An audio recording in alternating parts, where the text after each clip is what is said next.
Council द्वारा संचालित Indian certificate of secondary education ICSE परीक्षा के लिए हिंदी विषय में निर्धारित पुस्तक नया रास्ता का अध्याय 4। सुबह के लगभग 11 बजे होंगे। पोस्टमैन के आने का समय हो रहा था। घर में सबको इंतज़ार था पत्र का, उस पत्र का जिसमें मीनू के रिश्ते की हाँ या ना होनी थी। आशा, रोहित, माँ, पिताजी सब अपनी अपनी बात करने में व्यस्त थे। माताजी को इस बात का शक था कि शायद उन्हें रिश्ता मंजूर नहीं है, इसलिए उन्होंने पत्र नहीं लिखा।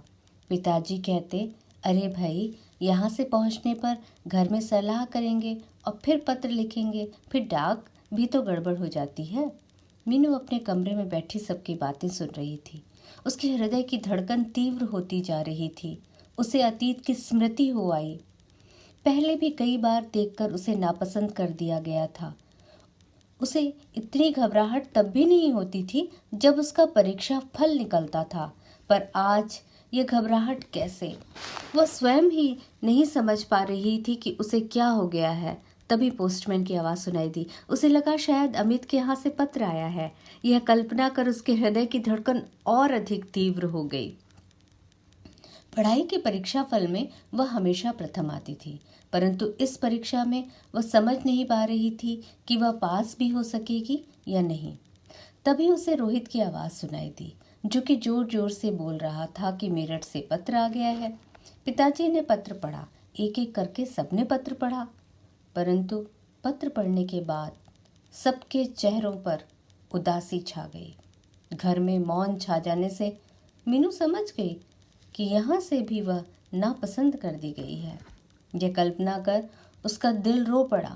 वह समझ नहीं पा रही थी कि उसमें क्या कमी है। कुरूप तो नहीं है वह। उसके अंदर एक हीन भावना घर कर गई।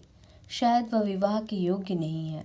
यह सोचकर उसने निश्चय किया कि वह विवाह नहीं करेगी। एक ठंडी सी आह भरकर वह तकिए में मुंह छुपाकर लेट गई। बाहर कमरे में माताजी व पिताजी बातें कर रहे थे। उन्हें यह समझ नहीं आ रहा था कि उन्होंने आशा का हाथ क्यों मांगा। माँ बोली, मैंने उसी दिन आशा से कहा था कि तू अंदर कमरे में नहीं जाना जहाँ लड़के वाले बैठे होंगे, पर उसने कहाँ सुनी, पहुँच गई वहीं पर।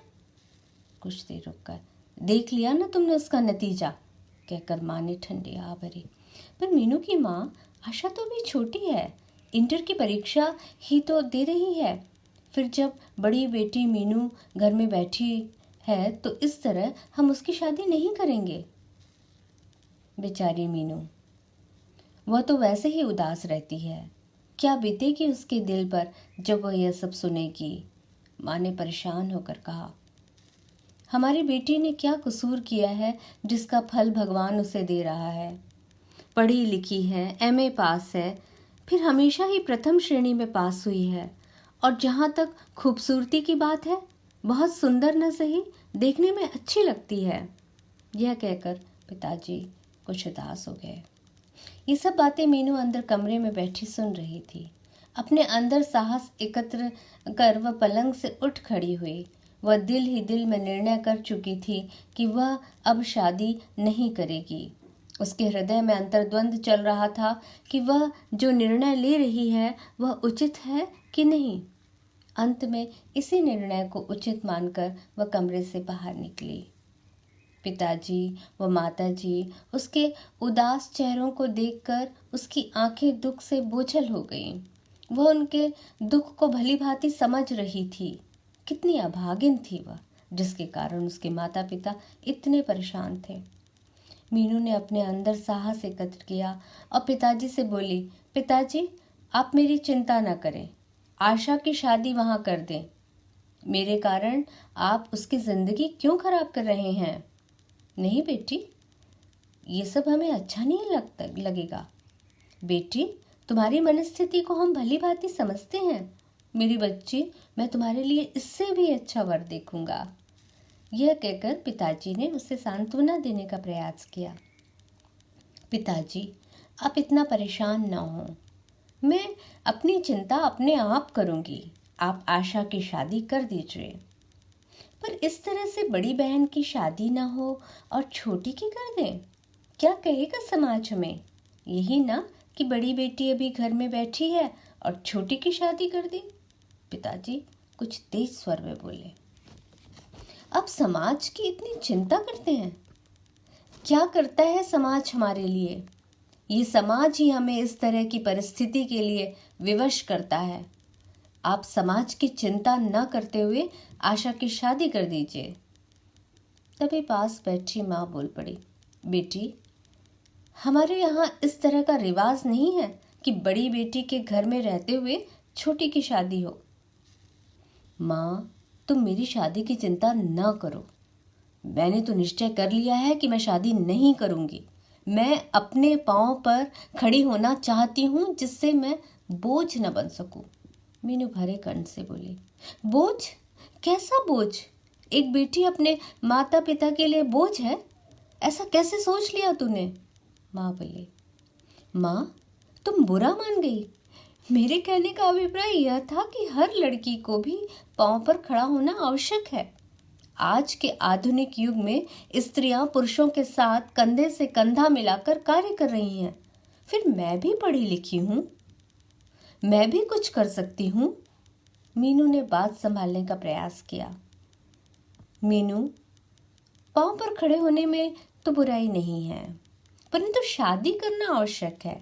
इतनी लंबी जिंदगी पड़ी है तेरे सामने, फिर हमारी जिंदगी का भी क्या भरोसा है? कौन करेगा दुख सुख में तेरी मदद? अपने पति का और बच्चों का ही तो सहारा होता है, जो वृद्धावस्था में काम आते हैं। पर माँ, अभी मैंने शादी का विचार छोड़ दिया है। आप आशा की शादी की बात चलाएं। यह कहकर मीनू अंदर कमरे में चली गई। माँ और पिताजी की कुछ समझ में नहीं आ रहा था कि क्या किया जाए। सिर्फ मीनू के कहने में आकर आशा की शादी कर दें? अभी वे इसी उलझन में फंसे थे कि इतने में पिताजी के एक मित्र आ पहुंचे। वह उनके घनिष्ठ मित्रों में से थे। सारी बातें ज्ञात होने पर उन्होंने भी यही सलाह दी कि आशा की शादी कर देनी चाहिए। यह सब निर्णय लेने के बाद पिताजी ने निश्चय किया कि एक बार मेरठ अमित के पिताजी से मिलकर आना चाहिए।